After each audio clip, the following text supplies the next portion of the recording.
Salut à tous, salut à toutes, bienvenue dans N1, le podcast NBA des équipes de The Playoff. On se retrouve en ce mois de février pour aborder le thème majeur là, qui nous a occupé pas mal de temps ces dernières semaines, la NBA Trade Deadline 2025, une trade deadline plutôt solide et assez historique. On va pouvoir en parler avec du monde.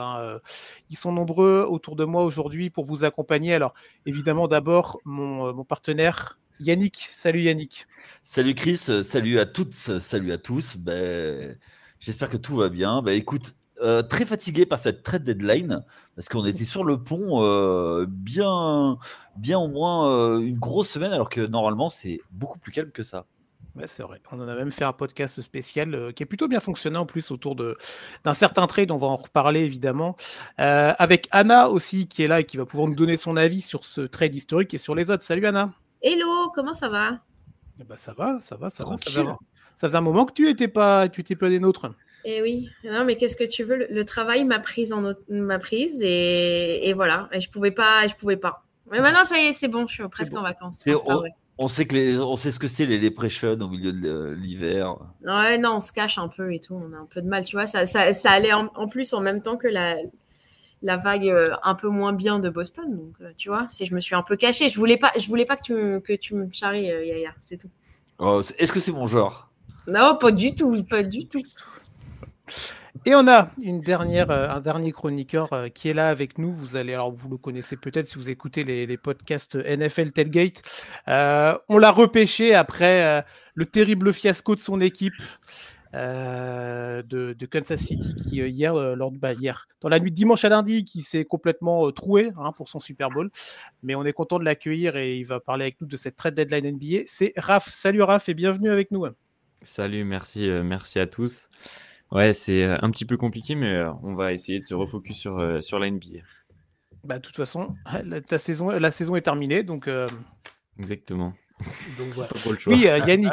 Alors justement, il y aura au moment où vous écoutez sur le canal Tailgate le débrief du Super Bowl avec Seb, avec Vince.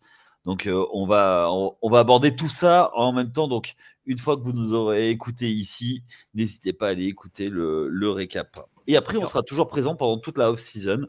Un podcast par semaine, plus avec Flav, l'AD1 Elite. Et après, quand reprendront l'ELF, les Paris Musketeers, il y aura des podcasts avec les Paris Musketeers. Ok.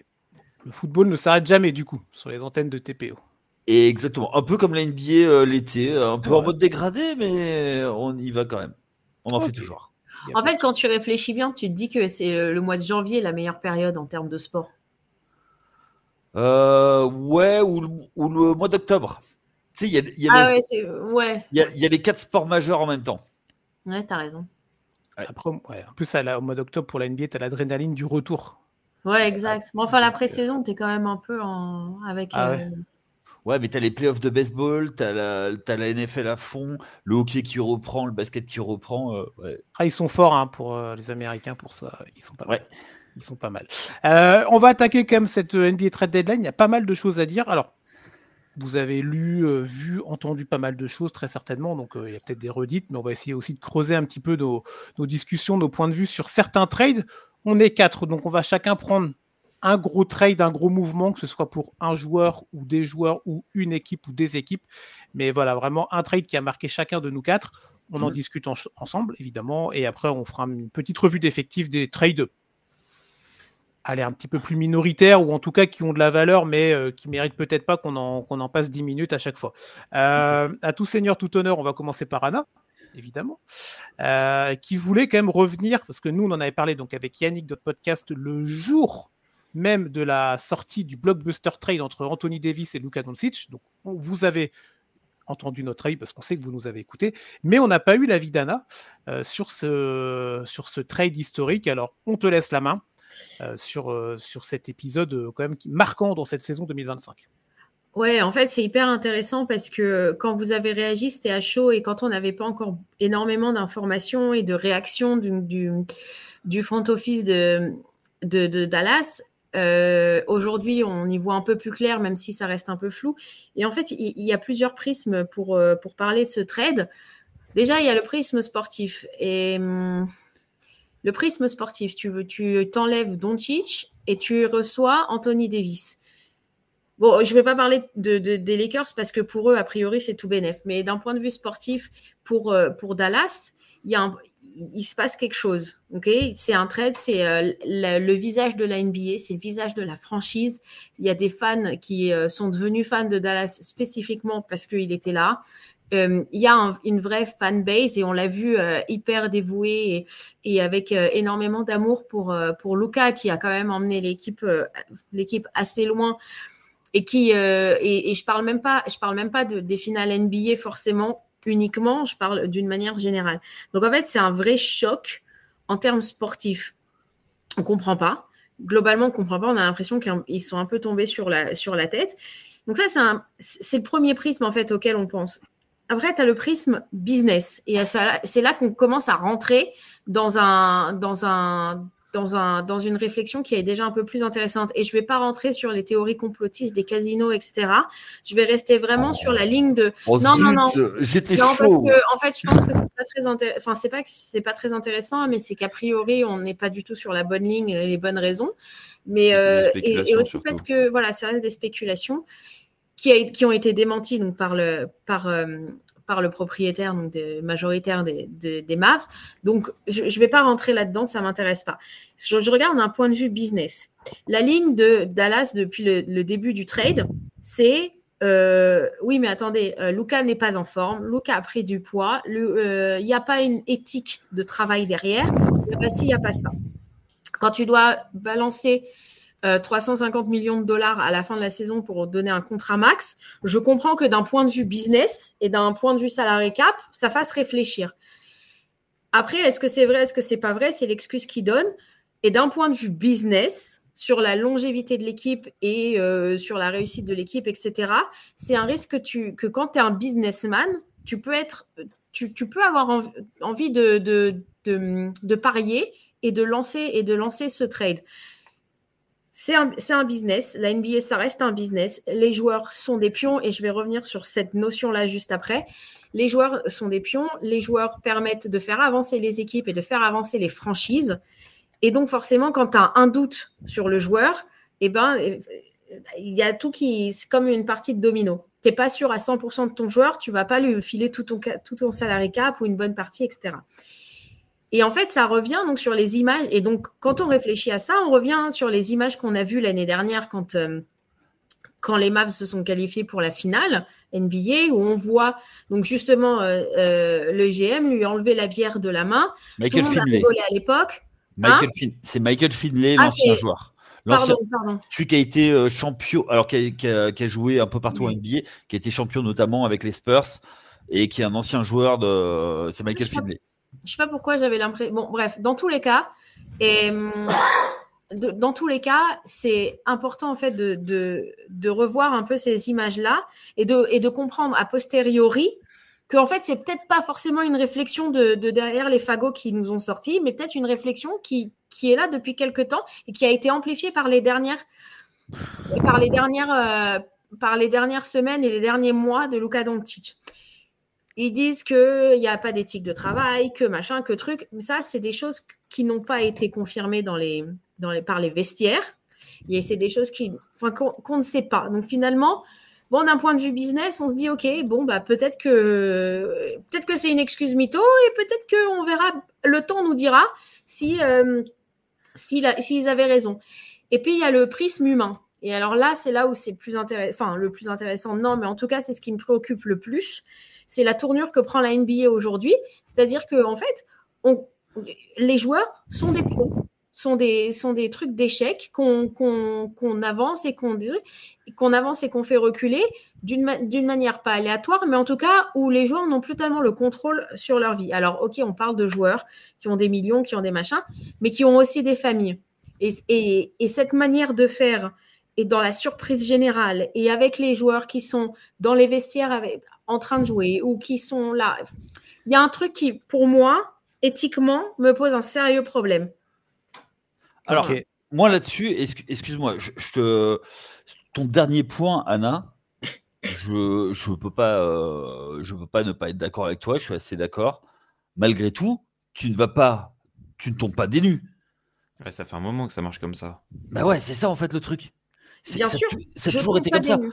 Après, il y a juste une chose, c'est que depuis que la NBA est la NBA, les joueurs signent des contrats et les contrats sont transférables. Moi là où j'en veux, moi, c'est surtout aux pseudo-journalistes français qui disent ouais, il s'en va, machin, qui font des comparaisons avec ce qui se passe en Europe. Non, il n'y a aucune comparaison à faire. Il n'y a aucune comparaison. Et j'en ai ras-le-bol d'entendre ça. Les mecs, ils n'ont pas l'amour du maillot. Non, ils n'ont pas l'amour du maillot. Mais pourquoi ils n'ont pas l'amour du maillot? Parce qu'ils savent qu'ils ont signé un contrat et que le contrat est bougeable à tout moment. Et en fait, le contrat, c'est une franchise qui le signe, mais tant que ça reste dans la ligue, tu peux être envoyé. C'est pour ça que les salaires doivent matcher. Donc, je vais. Non, mais je suis d'accord avec toi sur ça. Après que les joueurs se fassent transférer, qu'il n'y ait pas d'affect, qu'il n'y ait pas ça, je suis désolé, mais c'est le monde du travail. Alors, oui et non. Oui, Oui mais et attends. non, parce que là, c'est un monde du travail qui est quand même très spécial. Même si tu gagnes des millions et que truc, c'est quand même un rythme de vie qui demande énormément, qui demande des sacrifices beaucoup de la part des familles. Et Lily Bateau m'en parlait énormément. Et la femme de Drew Holiday en parlait aussi. C'est hyper important aussi pour les joueurs d'avoir cet équilibre familial auprès d'eux. D'ailleurs, Damian Lillard, quand il avait été transféré aux Bucks, il en avait parlé et il avait dit à quel point c'était très compliqué pour lui quand sa femme n'était pas là, sa femme et ses enfants. Oui, donc, c'est quelque chose qu'il ne faut pas... Ça reste quand même un sport où on parle d'humain et de famille. Ouais, mais je suis désolé Oui, on parle de sport, mais ce n'est pas du sport, c'est un travail. Et je suis désolé... C'est vrai. Non, mais aujourd'hui, tu vois, ton boss, il te dit tu vas à Stockholm, eh ben, tu vas à Stockholm parce que c'est comme ça. Alors après, avec d'autres conditions, parce que c'est pas les mêmes jobs, mais si t'es muté, t'es muté. Donc, on va recentrer comme sur l'aspect sportif. C'est intéressant tout ce que vous dites, tout ce que vous pouvez dire, Anna et Yannick, mais on n'a pas eu, Raph, ton point de vue du coup là-dessus sur cet aspect, voilà, cet échange qui a quand même surpris la planète basket, voire plus, hein, parce que toi, t'en penses quoi un petit peu de tout ça, vraiment sur alors tu peux te mettre du point de vue des Mavericks ou des Lakers, qu'importe, on abordera tout ça, mais voilà, ton opinion générale sur ce mouvement qui a quand même chamboulé beaucoup de cartes. Ah, c'est clairement une onde de choc, hein. Je pense que un peu comme tout le monde, dimanche matin quand je me suis réveillé, jamais j'aurais imaginé vivre quelque chose comme ça. C'est vrai que le point de vue sportif, c'est celui qui m'intéresse le plus parce que Nico Harrison, donc le GM des Mavs, a pointé l'aspect sportif, vouloir gagner maintenant. Sauf qu'en fait, l'année dernière, il est allé en finale NBA avec Luka Doncic. Alors on a vu qu'en finale NBA, il était assez emprunté physiquement. Certainement que les kilos en trop qu'il a, ils sont pour quelque chose, mais quand on voit le talent du joueur, je peux pas comprendre qu'on dise avec Luka on n'aurait pas gagné, sachant que là il a dit qu'il voulait gagner maintenant mais aussi dans le futur. Et en fait il échange un joueur de 25 ans qui est un des plus gros talents de la ligue pour Anthony Davis qui a une énorme carrière, qui est un énorme joueur, un two-way player d'excellence, mais qui est à 34 ans il me semble, qui est sujet aux blessures énormément. Et d'ailleurs justement on a eu hier Shams Charania, l'insider d'ESPN, qui nous a expliqué qu'il est indisponible pour une durée indéterminée encore.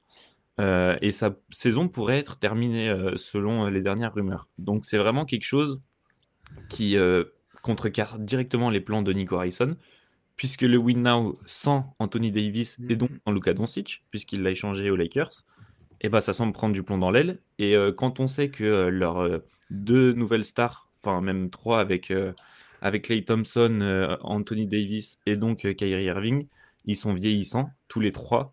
Les trois ont eu quelques blessures, alors Kyrie Irving il s'est un petit peu moins blessé que les deux autres, mais lui aussi il est sujet à quelques blessures. Et donc c'est vrai que ce choix-là, il est vraiment, vraiment très surprenant. Si on prend le prisme des Lakers maintenant, on a Rob Pelinka qui a fait un coup de génie selon à peu près tout le monde. Mais on voit que l'effectif des Lakers, il a encore deux énormes manques selon moi. Ils en ont comblé un avec l'arrivée de Mark Williams des Hornets, sauf que le trade a été annulé puisque Mark Williams ne semblait pas cocher toutes les cases de la visite médicale. Donc Dalton Connect revient à Los Angeles. Je pense qu'il peut faire du bien cette saison. Mais le poste de pivot n'est donc pas amélioré. Et avec Jackson Hayes et Chris Wood, il me semble, ça semble vachement léger pour jouer le haut de tableau. Alors là, ils sont 5e actuellement. Ils sont sur 5 victoires consécutives. Mais pour les playoffs, quand on va tomber contre une équipe comme les Nuggets ou le Thunder qui ont récupéré Chet Holmgren et qui ont l'ancien pivot des Knicks, Hartenstein, merci, j'avais oublié son nom. Quand on a des équipes aussi fortes à l'ouest avec des secteurs intérieurs aussi performants et aussi nombreux, je vois pas comment ils vont pouvoir rivaliser. Et sur le backcourt, à côté de Luka Doncic, on a besoin d'un poste 2 qui sait défendre, qui est un petit peu un free and D. Et si on a Austin Reeves, donc je pense qu'il va jouer sur le banc en tant que 6e homme, je vois pas comment on pourrait aligner les deux sur le backcourt. Ça semble un petit peu limité. Alors, ça semble pas poser trop de problèmes pour les années futures. Le marché des transferts cet été risque d'être important pour les Lakers, mais ça va être aussi quelque chose à regarder, je pense. Tu parles d'intérieur, c'est rigolo parce que Dwight Howard a partagé un tweet, là, c'était hier, je sais plus, j'ai perdu la notion du temps. Et en fait, c'est vrai que les Lakers, du coup, ils doivent aller sur le marché des buyouts. Donc, donc il y avait Daniel Theis. Bon, enfin, qui va signer à Monaco. Qui va signer à Monaco. Mais je crois que le Pana aussi, ils étaient intéressés. Bon, enfin, bref, c'est pas la question. Ou alors Javal McGee. Ou alors Dwight Howard. Enfin, par exemple, parmi d'autres noms qui ont été lancés. T'es en 2010, là. C'est ça. Mais en fait, moi, je pense que Daniel Theis aurait été une bonne solution, en l'occurrence. Mais je comprends pas qu'il se soit pas positionné sur le. Mais bon, tu prends dans le marché où tu peux aller, en fait. C'est sûr, mais Daniel Theis, je suis pas persuadé qu'un poste 5 titulaire aujourd'hui, ce soit suffisant pour rivaliser avec toute autre équipe de l'Ouest. Donc, je pense que dans tous les cas, c'est pas que ça aurait pas eu beaucoup d'impact, mais je pense que c'est pas ça qui aurait changé la destinée de leur saison. Ah, mais complètement. Mais après,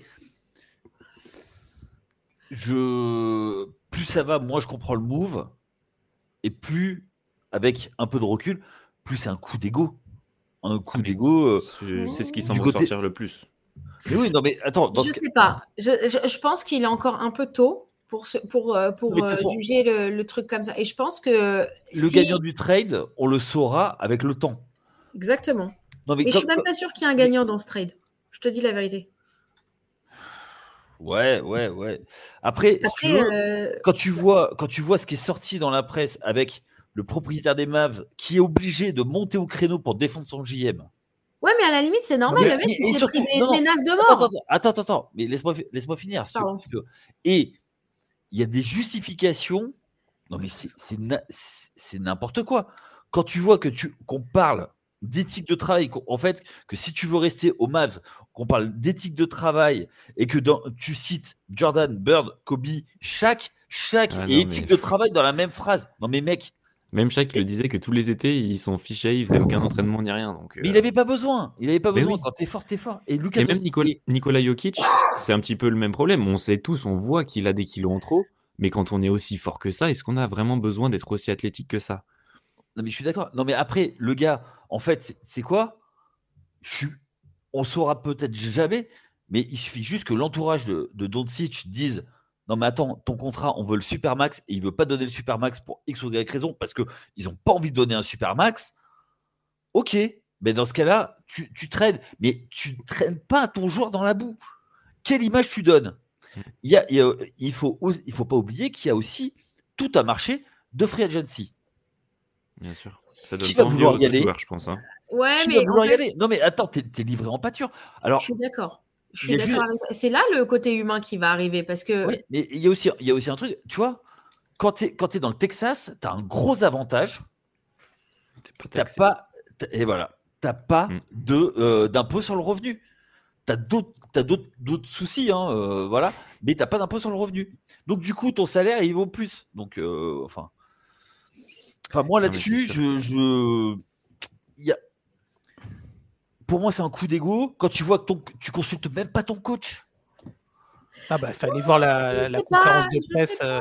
Je sais Mais pas. si. Ah bah, Jason Jason Kidd, Kidd n'avait pas a l'air dit. très Non, d'accord. mais Vu attends, la tête qu'il a fait pendant il y toute a, la il conférence y a de une presse. différence entre ne pas être d'accord et s'opposer au trade et ne pas être au courant en avance. À mon avis, il a dû être mis au courant. Oui, bah, une fois que c'était fait. Ouais, Oui, mais mais même. tu veux qu'il Ouais, dise mais quoi? Il te dit si vous faites, si vous sortez, si vous virez Luka, je pars. À Nico Harrison, il avait l'air tellement buté et son propriétaire Patrick Dumont dans la Après, même lignée, ils vont dire bah vas-y, bah dégage en fait. Tu après vois? moi, je vais vous faire une analogie en sport. Peut-être que c'est un génie. Il fait peut-être comme dans le film Le Stratège, qui est l'histoire vraie, où le mec, il vire son meilleur joueur pour prendre d'autres et forcer le coach à faire jouer les joueurs qu'il veut. Mais tu vois, donc Non, mais ok, là, tu si peux pas le Anthony dire. Davis en plus il peut pas jouer de la saison, Ouais. ça Bon, après ça encore c'était pire. pas dans ouais. Oui, Ça non, mais après, c'est sûr. mais oui, c'est sûr que ça aide pas dans l'analyse qu'on a là à chaud, même une semaine je, après sur ce mouvement-là. je me fais vraiment avocat du diable, hein, parce que sinon, bon, c'est un peu trop facile. Mais je pense sincèrement qu'il y a une vraie raison business derrière tout ça. Je peux pas me dire que c'est fait que sur un coup d'ego. C'est possible, hein. C'est possible. Mais je ne peux pas me dire ça. Et je pense que le fait qu'il tape sur la culture, l'éthique de travail, etc. de Luka, bon, et Non, mais ça, je ne veux après, pas je dire, pense mais qu'on. tout le monde en rigolait jusqu'à présent. Et aujourd'hui, tout le monde en est outré. Non, Donc, mais ça, je suis d'accord, mais quand il dit qu'il pèse 130 ou 140 kilos oui, bon, et ça, qu'on le voit un jour après qui semble. Bon, alors, c'est pas. Il n'a pas un corps super fin non plus, ouais, mais ouais. il en est loin, je pense. En fait, je pense que ce qui dérange le plus, c'est un petit peu cette sorte d'hypocrisie dont fait preuve Nico Harrison. Je pense que beaucoup le perçoivent comme ça. Ouais, je suis pas sûre que ce soit hypocrisie. Je pense que c'est business is business, tout simplement. Et Alors que c'était juste un prétexte pour pouvoir le trade. ouais, et qu'il y a sûrement. C'est-à-dire, je suis persuadée qu'il doit y avoir des trucs encore qui vont sortir bientôt. Ah, mais ça, on n'est pas au courant de tout ça, Et c'est voilà, sûr, et on je n'est pas au pense. courant.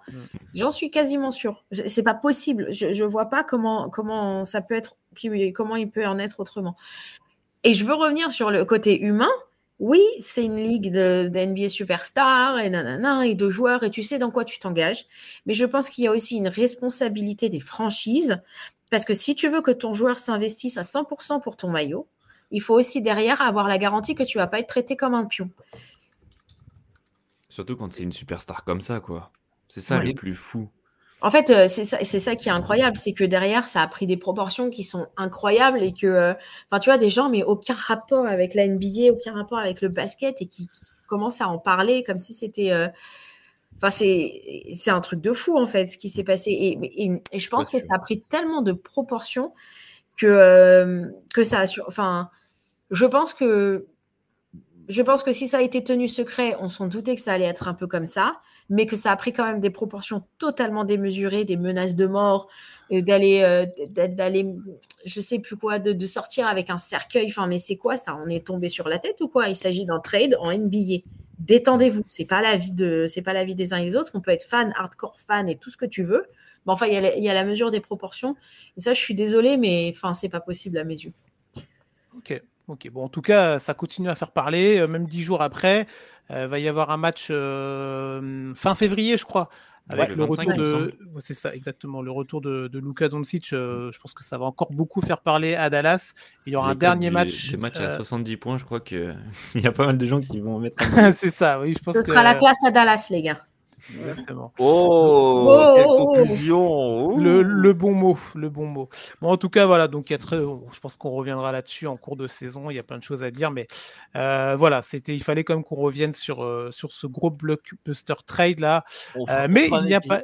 On fera un épisode spécial cet été sur les plus gros trades. Ouais, ça peut être sympa. Il y a des choses à dire. Dans les trades. Ouais. Mais il y en a eu d'autres quand même, des trades intéressants dans cette trade deadline. Et toi, Yannick, tu voulais parler un petit peu des Spurs, parler de De'Aaron Fox et aussi du coup on déclinera rapidement sur les Bulls et les Kings, mais principalement c'est l'arrivée du Renard pour accompagner Victor Wembanyama. Ouais, et moi je trouve que c'est un excellent coup de Sacramento, de San Antonio, qui se remet sur la carte petit à petit. Alors déjà ils avaient fait l'acquisition de Chris Paul, et là ils réussissent à faire venir De'Aaron Fox. pour quasiment rien du tout, quoi. Mais en fait, il lâche Zach Collins qui était plus du tout là, quelques tours de draft, et en fait, Sidi Sissoko aussi, qui du coup a été coupé ensuite. Mais oui, mais voilà, juste pour le citer quand même. Je sais qu'il n'avait pas une importance dans l'effectif, mais voilà, juste pour le côté français. Le pauvre, tu vois, qui a été ballotté de droite à gauche un peu partout et qui s'est fait couper au final. Mais en fait, si tu veux, c'est. Moi, je trouve que il se positionne tout de suite avec un joueur en pleine force de l'âge qui va pouvoir accompagner Wemby et qui va pouvoir derrière se développer, en fait, développer le jeu des Spurs. Et moi, je trouve que sans se démunir, il voulait pas trader Castle, il voulait pas trader Sohan. Donc, du coup, moi, je trouve que c'est un coup de maître et on va commencer à habiller un petit peu Wemby pour aller loin dans la NBA. Alors, cette année sera peut-être un peu juste. On va peut-être aller juste chercher un play-in parce que du côté de Sacramento, on en a parlé, je sais plus quand on conseil en a parlé. Conseil de classe. Zach Levine et Damar DeRozan, excuse-moi, mais. Oui, bon, les Chicago Bulls 2.0, c'est bon. Ouais, voilà, ça a échoué à l'est, alors à l'ouest. Ouais, voilà. Et après, si tu veux, ils ont réussi à récupérer Valanciunas. Ouais. Avec Sabonis. Bon, on ne sait pas ce que ça va donner l'association des deux. Mais voilà, donc eux, tu vois, ils vont peut-être glisser. Il y a peut-être En fait, ils ont réussi à affaiblir un adversaire en se renforçant. Donc, à terme, je trouve qu'il y a quelque chose à faire. Et il peut y avoir des choses sympas avec cette équipe. Une équipe au demeurant qui, moi, je regarde pas spécialement parce que voir des one-man show de Wemby, c'est bien, mais moi, ça me fatigue. Et je trouve qu'il commence à monter une équipe qui commence à être sympa. Ouais. Vas-y, Anna, si tu veux, sur le trade. Ouais, je veux juste rajouter que personnellement, je suis très contente que Chris Paul soit toujours aux Spurs. Oui. Et on n'en parle peut-être pas suffisamment et je pense qu'il est très discret sur la question. Enfin, en tout cas, moi, je le vois pas beaucoup passer. Mais je pense que l'apport de Chris Paul sur le jeu des Spurs est hyper important. Et alors même si c'est pas sur tout le match, etc., mais on voit la différence en attaque, en tout cas quand il est sur le terrain. Et donc, je suis plutôt contente que les Spurs l'aient gardé dans le roster. Pour juste appuyer sur ce que tu disais, Yaya, en fait, on avait aussi Harrison Barnes qui était venu aux Spurs donc, de Sacramento, c'est marrant, à l'intersaison. Et donc, ce qui fait que, on était déjà sur une bonne stratégie de recrutement, à mes yeux. Et même si, alors au début de l'année, on disait non mais ça va être chaud les play-in, hein. Franchement pour les Spurs, ça va quand même être chaud. Hein. Et là aujourd'hui on dit ok, pourquoi pas les play-in, allez on y croit, tu vois. Donc déjà rien que ça du côté des Spurs, avec l'apport de Fox, ça peut que être positif et même pourquoi pas choper une place en play-off. Oh, tu te mouilles alors. Oh, allez, on est des fous, on fait des hot takes et tout. Mais tu veux que je te dise un truc? Alors, par rapport à toi, ce que tu dis, je verrais plutôt un truc à la OKC, tu vois.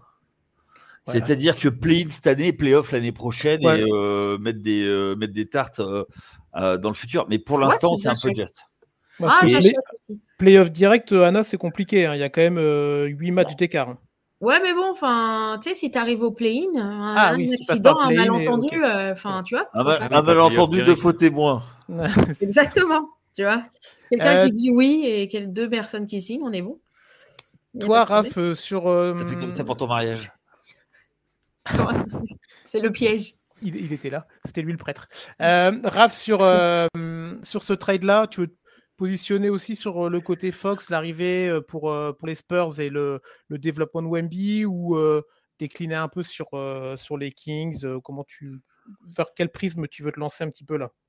Je voulais juste ajouter quelque chose concernant Fox et les Spurs.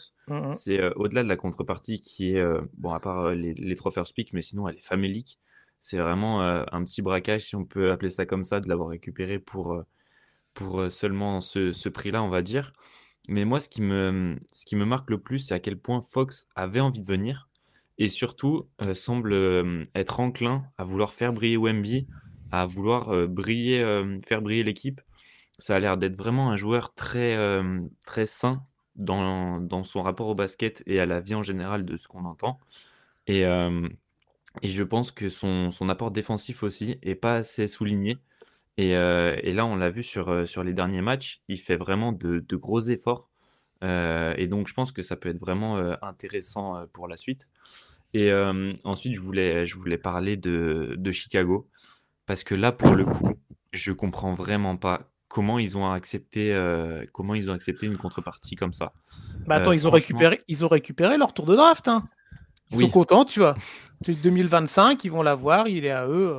oui, mais c'est à peu près tout en fait. C'est à peu Et près donc, tout. ils se sont séparés de Demar DeRozan, de Zach LaVine, de Alex Caruso pour pas grand-chose finalement. Et je pense que les fans des Bulls doivent être vraiment très remontés parce que je pense qu'ils pouvaient vraiment en tirer plus de ces joueurs-là. Ouais. Et donc, on se rappelle, hein, ils avaient monté une sorte de trio avec Lonzo Ball et donc DeMar DeRozan, Zach LaVine plus Nikola Vucevic. Ouais, mais Et au d'accord. final, les blessures les ont forcément pas aidés. Mais Bah, au quant à final, ils Lonzo, en ressortent un petit peu sans Ouais, rien, ils quoi. sont qu'ils veulent le garder. Oui, Enfin, mais l'ont bon, signé. ils l'ont ils ont signé. re-signé Lonzo, Ouais, alors Lonzo. que Lonzo Ball. Ah oui, ils l'ont re-signé, putain. Après, et, Lonzo, et il a à peu Enfin, près, et il a excusez-moi, le même mais- genou que moi, hein, donc. c'est Ah ça. ouais, Et on est pourtant, mal. je suis bourré d'arthrose. Hein. J'ai 45 ans. Après, Attends, sur le profil ils de étaient joueur même de pas sûrs en Lonzo, début de saison s'il allait rejouer, pouvoir Hmm. rejouer. C'est vrai. Mais c'est un truc de fou de le re-signer comme ça. Enfin, c'est au même niveau que Chandler Parsons, si tu veux, à mes yeux. Hein. Enfin, tu vois, genre, putain, Ah, mais comment il tu a- peux re-signer un mec comme ça que tu sais qu'il va pas jouer? Enfin, je je sais pas, trouve moi, que, ça me je dépasse. trouve que le prix est quand même plutôt abordable. Et en plus, son style de jeu, il est vachement important. C'est un poste 1 free and D. C'est. Ouais, mais tu vois, enfin, t'en as Non, d'autres. c'est un vrai meneur de jeu accélérateur. C'est-à-dire que, en Mm. fait, l'équipe des Oui. Bulls a été façonnée pour lui. Oui. C'est-à-dire Oui, mais qu'ils tu lui ont vois, mis alors ils lui ont là, mis des joueurs pour. Et ben voilà, mais derrière, enfin, Il n'y a le rien fou- autour, en fait. Le bah problème, oui, c'est mais t'as Bah, qu'il y a c'est rien pas ça. autour. Maintenant, il y a le plus mec rien. qui peut se Et reblesser oui. et plus jouer pendant 2 ans. Enfin, Juste tu vois, À une part genre, chose, Matas Bouzelis maintenant. moi, je vais lancer le hashtag FreeVouch. ah ouais, Ah, mais complètement. C'est t'as vu vrai. là le Mais tweet puis- qu'il nous a sorti là, hier ou avant-hier, je sais pas quoi, sur le mais non, Booba, mais- là, il marche seul, je sais pas quoi là. Et j'ai été déçu Oh, qu'il le parte pauvre, pas à la j'avais trade envie, deadline d'ailleurs. je Hein. lui ai tendu Je un pense que lui mouchoir, aussi était frère, déçu de je pas sais partir. Parce qu'il y a eu énormément de spéculations autour de lui, aux Warriors notamment. Mm. Et Oui, ouais, bon, c'est les sûr Warriors, que- c'était un peu bon. Vraiment, je veux pas, On va en je veux pas parler, de dire toute ce que je façon. pense, On va mais en parler des On va en Warriors. parler des Warriors, mais attends, Vucevic, parce qu'on en parle, il a un peu le syndrome du terrain en pente quand même. Hein. Il joue. Ouais, mais il peut Enfin, apporter, tu vois, je veux dire, il peut apporter bah, dans des équipes. mais Non, mais j'ai- Ah si, bah quand ça même. oui, c'est sûr. oui, il apporte, mais enfin, il apporte aussi à l'équipe adverse, quoi. Tu vois, en défense, c'est-à-dire que tu vois, tu mets la balle dessous, ça C'est y les est. portes de saloon quoi. Ah mais non, mais attends, une porte de saloon, à un moment, ça revient, mais lui, non. Mais j'aime beaucoup hein, le joueur, mais. Ah mais bien sûr, ouais.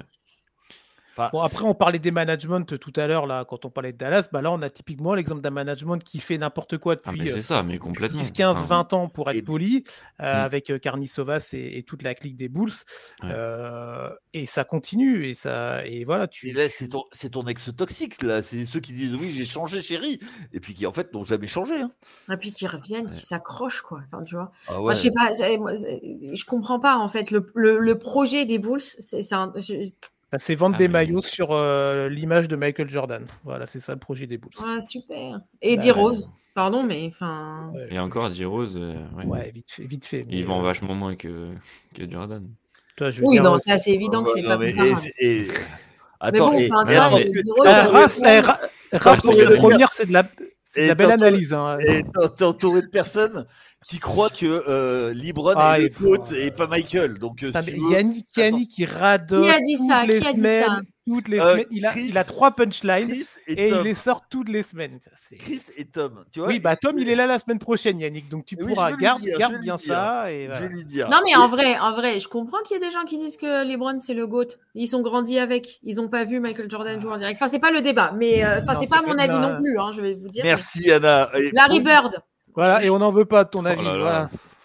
Non, mais je rigole, évidemment que c'est Non. Sabonis. Non, mais en tout cas, voilà, Chicago encore assez catastrophique. Les Kings qui prennent la bonne direction pour aussi faire un copycat des Bulls en termes de management, Ah, parce oui. que c'est quand même Oui, pas, oui. Ouais, Quand c'est tu as quand dit même pas qu'il prenait la terrible. bonne direction, je me disais, Oui, niveau j'ai vu ta sportif, tête. je suis pas Ben, trop d'accord, J'ai mais vu oui, ta tête. Ouais. c'est Mais la sûr. question, Mais c'est que va faire Sabonis? Que fait Sabonis? Qu'est-ce qui va se passer avec Sabonis? J'en Mais sais rien. il va vouloir partir. Il me fait un peu penser à Vucevic, alors avec un petit peu plus de talent, mais c'est le même ouais, profil de joueur en fait. ouais, Ouais. c'est un Donc, Chicago Bulls bis, les Kings. hmm. C'est Ouais, pas pour mais rien. Sabonis, tu vois, il y a plein d'équipes, tu vois, il fait passer un cap. Ah, bien sûr. Après, Ouais. Mais il faut des sera bons jamais ta défenseurs à première côté. option. Hmm. Sera jamais ta première option, mais tu vois, Hmm. tu l'as en deuxième, voire en troisième option. Si tu l'as en troisième option, tu voyages loin quand même. Hein. Troisième Bien option sûr. offensive avec Sabonis. Tu voyages très loin. La deuxième option, tu vois le chantier qu'il fait. En troisième, waouh. Ouais. Pour un gars qui n'est jamais All-Star, on rappelle.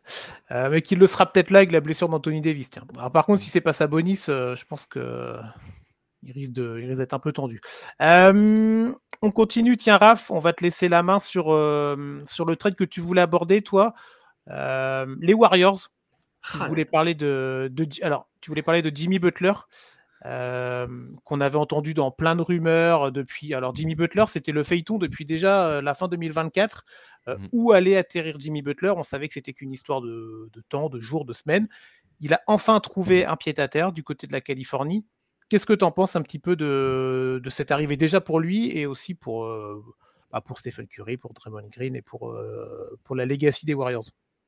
Quand on parle d'ex-toxique, je pense que Butler était pas mal avec Pat Riley. Comme tu l'as dit, depuis la fin de saison dernière, leur relation semblait s'être tendue à un point qu'on n'imagine pas, je pense. Pour rappel, hein, il avait eu des propos concernant l'élimination de Miami et Pat Riley l'avait gentiment remis en place. Depuis, c'était un petit peu la guerre froide entre les deux, jusqu'à tel point qu'il a été suspendu d'abord pour 8 matchs, il me semble, et ensuite pour une durée indéterminée. C'est ça. Et donc tout le monde s'attendait à ce qu'il parte. Il a semblé indiquer aux franchises qu'il ne voulait aller qu'aux Suns, donc à Phoenix. Sauf que problème à Phoenix, c'est que le management aussi a fait un petit peu On va en parler. des bêtises, hein, on va dire ça gentiment, avec Bradley Beal. Et donc, comme il voulait trader pour Bradley Beal, sauf que Bradley Beal, avec sa no trade clause, a dit non, moi je veux pas bouger, il fait chaud à Phoenix, je suis bien là-bas. Donc les Suns ont été soit obligés de trade Kevin Durant. Ils ont appelé les Warriors, ils semblaient s'être mis d'accord. Mais Kevin Durant a dit qu'il ne voulait pas non plus aller aux Warriors. Donc finalement, les Suns ont été écartés et Jimmy Butler s'est ravisé. Et donc il a signé aux Warriors. Alors le joli coup des Warriors, si je puis dire, c'est qu'ils ont réussi à le prolonger directement après qu'il ait signé. Donc il a signé pour 2 saisons et 121 millions de dollars. Alors c'est un montant qui me semble vachement élevé pour un joueur de l'âge de Jimmy Butler. Alors après, on sait que c'est un joueur qui est ultra talentueux. Dès que les matchs en jeu... enfin, il est talentueux, mais c'est surtout son abnégation, sa volonté qui le font se sublimer en play-off. Les deux finales NBA, il me semble, de Miami. 2020-2023. Ouais, c'est ça. C'était en grande partie grâce à Jimmy Butler. Il avait vraiment porté la franchise sur son dos. Donc, je pense qu'avec les Warriors, ça peut matcher avec Draymond Green. En fait, c'est qui tout double. Soit il va bien s'entendre et les deux vont se tirer vers le haut, soit ça va être un enfer comme c'est pas possible. Donc ça, seul l'avenir nous le dira. La chose qui est bien malgré le prix sur le nouveau contrat qu'il a signé, je trouve, c'est que le contrat de Butler va se terminer en même temps que celui de Curry et Draymond Green. Donc ça, c'est un bon point, je pense, parce qu'ils sont sur la même timeline. Maintenant, le seul problème, c'est que j'ai l'impression que... donc là, ils ont lâché leur first pick de cette année protégé top 10 pour Miami. Mais le problème, c'est que j'ai l'impression que, en fait, après le départ de ces 3 joueurs-là, les Warriors, leur avenir semble assez sombre, puisqu'ils ont Kuminga et Podziemski comme jeunes, mais sinon, et Trez Jackson-Davis. Mais sinon, pour l'avenir, je sais pas trop dans quelle direction ça va aller. Et surtout, j'ai pas l'impression en fait que Jimmy Butler va changer tant que ça la face de l'équipe. Pour l'instant, ils sont 11e de la conférence Ouest, mais quand on parlait justement des Spurs juste avant, des Suns, alors même si le niveau de jeu est vraiment pas impressionnant, la qualité des stars qu'ils ont, ils peuvent largement gagner des matchs et se qualifier au moins en play-in selon moi. Ensuite, on a abordé les Mavericks, les Clippers, qui font de bonnes saisons. Alors les Mavericks, on va voir ce que ça va donner avec l'absence de Davis maintenant, mais j'ai l'impression que ces Warriors-là étaient obligés de bouger au vu de la pression populaire qu'il y avait autour de l'équipe. J'ai l'impression qu'ils se sont dit que de toute façon, il fallait aider Stephen Curry parce que Stephen Curry, sur les derniers mois, on l'a vu vraiment emprunter émotionnellement parlant. Donc, je pense qu'ils étaient un petit peu bloqués et donc ils se sont dit on est obligé de bouger. Et donc, c'est la seule pièce qui était disponible à ce moment-là. Et donc, je pense qu'ils ont fait ce choix-là pour ça. Moi, il y a un truc qui me choque avec ce trade. C'est que en fait, là, tu t'es allégé de Wiggins, de Kyle Anderson. Non, mais et surtout, tu récupères Jimmy Butler, mais pourquoi pour le re-signer 60 millions la saison. Pourquoi t'as pas re-signé Klay Thompson, quoi? Je pense que c'est quand même un meilleur joueur que Klay. Klay Thompson, il se plaignait un peu trop. Enfin, pardon, mais aussi, je suis d'accord. Il était un peu trop contre le charisme du meneur, du leader Steph Curry, et un peu trop contre Draymond Green, quoi. Mais non, un moment, pardon, mais tu vois, quand tu penses que Jésus c'est Steph Curry et que son apôtre c'est Draymond Green, il y a un problème. Tu vois, le problème original, il est d'avoir re-signé Draymond Green. Alors ça, m'en parle pas. On reste sur Butler. Non, mais Butler, en quoi Butler te rapporte quelque chose de plus, une certitude de plus que Klay Thompson? Tu pètes tout ton effectif, soi-disant pour finir la carrière de Steph Curry. Et derrière, tu gardes. Non, mais c'est nawak. Non, mais c'est n'importe quoi. Et puis derrière, quand tu manages la trade deadline où tu vas appeler tous les All-Stars et où tu veux ramener KD, alors que KD ne veut pas rejouer avec Draymond Green, tu sais, je me dis, ok. Donc, on a Dallas d'un coup qui commence à péter son plomb. L'autre Chicago qui se dit, allez, viens, on fait la poubelle. Genre, il y a un moment, les gars, je ne comprends pas. Vous auriez préféré quoi? Que du coup, les Warriors restent... Ouais, non, mais d'accord, mais ça, ok, mais ça, c'est des trucs qui fuitent. Non, mais attends, moi, je vais t'expliquer, Chris, un truc. C'est que depuis que c'est Mike Dunleavy qui est aux manettes, c'est nawak, le management des Warriors. Il est en train d'enterrer la franchise, mais d'une force. Et là, il a pété la fin de carrière de Steph Curry. Donc, moi, je suis là-dessus. Donc, je vois pas le trade, l'idée du trade. Oui, mais relance. À part faire plaisir à Miami, je vois pas l'intérêt de récupérer Jimmy Butler, où tu sais que partout où il passe, il n'y a pas une fois où il est parti propre. Mais du coup, tu préfères quoi? Tu préfères qu'on laisse les Warriors avec Steph Curry qui, ok, il est âgé et quand même qui est une légende vivante de ce sport, ok, et tu te dis, ok, donc on va pas faire de move et on va laisser dépérir cette équipe doucement. C'est ça en fait parce que, ok, Klay Thompson, on peut être d'accord ou non avec son départ et tout machin, mais c'est fait, c'est acté. Au bout d'un moment, il faut avancer. Donc on fait quoi? Toutes les équipes ont bougé et nous, on est à San Francisco et on va laisser Steph Curry qui a quoi, 36 balais, je crois. Continuer à nous mettre des 20, 25 points. Je vais citer un film. Quand tu chutes de 30 étages, tu te dis pour te rassurer, jusqu'ici tout va bien. Jusqu'ici tout va bien. Mais l'important, c'est pas la chute, c'est l'atterrissage. Et le truc, c'est que d'avoir re-signé Green et de ne pas avoir prolongé Klay Thompson, c'est dans un move où tu fais un panic move et tu récupères un Jimmy Butler qui veut pas venir, mais tu lui dis, bon allez, je te re-signe 60 patates. La Oui, parce saison. que c'est ça en fait. S'il a accepté de changer d'avis, je pense que c'est juste parce que le Mais non, tarif mais était intéressant pour lui. Sportivement, il va te marquer des points, il va un peu défendre quand il aura envie. Mais attends, mais pour faire quoi? Là, t'as même pas l'effectif pour pouvoir aller jouer le titre. Ah non, mais loin de là. Tu joues pas le titre. Tu sais pas. Les deux têtes de con, s'ils arrivent à s'entendre, enfin, tu vois. Mais attends, Draymond Green, il joue avec un déambulateur. Donc non. Et des gants de boxe. Et des gants de boxe. Arrête. Non, mais en vrai, c'est comme Kevin Garnett. Tu vois, pour chauffer, pour faire des grandes gueules, il y a du monde. Mais quand il faut vraiment y aller, il n'y a plus personne. Ça vaut rien, Draymond Green. Attends, il y a quand même 4 titres, Yannick. Oui, mais il les aurait jamais. Mais attends, il les a eu grâce à KD et Steph Curry. Les Warriors les ont aussi eu parce qu'ils avaient Draymond Green dans leur équipe. Oui, pas non plus jeter à la je suis poubelle. d'accord. Je trouve que 2016, mon ami. son impact est mésestimé. Bah oui, à 2016, ils Draymond l'ont pas le titre, Anna. Bah oui, ils l'ont pas. Bah, ils l'ont Pourquoi? pas. Parce Bah qu'il oui. fait le con. Bah, Et les autres titres, ils l'ont. Ils les ont parce eu, qu'il les a pas autres fait le con. Ouais, bah oui, parce qu'il était là, du coup. Ouais, Oui, mais il était là, mais voilà. c'est pas grâce à lui. Oui, mais il était dans la fleur de l'âge. Maintenant, regarde. Maintenant, c'est un boulet. Je te trouve dur, Anna, quand même. Je suis désolé, il a 10 ans de plus. Je suis dur avec les gens. Les gens. En fait, j'ai un problème. Alors, bonjour, enchantée. Anna, problème personnel avec Draymond Green. Je ne supporte pas le passe-droit qu'il a, Draymond Green, dans la NBA.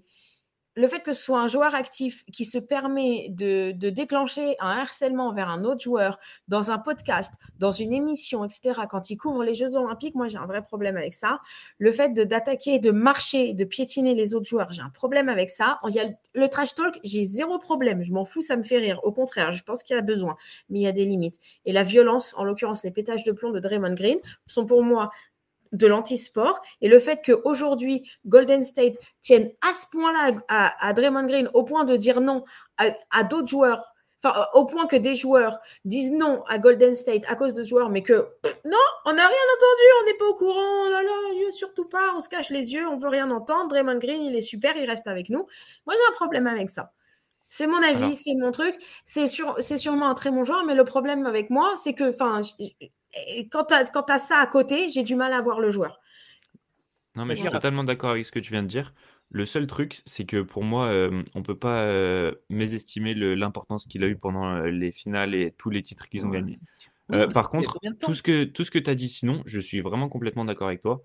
Mais par contre, sans Draymond Green, je suis pas sûr qu'il gagne autant de titres. Moi, je sais pas, mais ça que je peut-être que je suis une mauvaise foi. Moi, j'ai une question. La saison où Steph Curry est blessé et Klay Thompson aussi, ils font quoi les Warriors avec Draymond Green? Non, mais c'est une saison blanche. Non, mais de toute façon, c'est pas une superstar. C'est pas une superstar, c'est juste un role player. C'est la mauvaise foi, Yannick. On n'est pas en train de te dire que Draymond Green est au niveau de Stephen Curry. On te dit que dans l'alliage collectif, Draymond Green a eu son essentiel, je trouve. Mais je ne le dis pas. Mais sauf que tu as pété la fin de carrière. Ah non, mais ça, on est d'accord. Parce que tu lui signes un contrat au détriment de Klay. Oui, ok. Ça, je suis d'accord avec toi. Mais voilà. Et donc, du coup, aujourd'hui, tu te retrouves à récupérer un joueur tout aussi problématique qui va. Imagine le jour où il va faire sa mauvaise tête. Steve Kerr, il fait quoi? Ah, mais de toute façon, il ne faut pas me lancer sur Steve Kerr derrière. Non. Quand il y a eu ses problèmes la semaine dernière, qui est assez intelligent pour savoir bencher les joueurs quand il faut.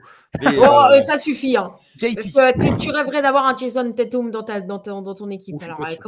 Mais excuse-moi, j'ai mieux, j'ai Jalen Brunson. Lui, il va fatiguer. Il sait faire gagner les matchs quand il faut. Ça va le pep show, là, les deux, là.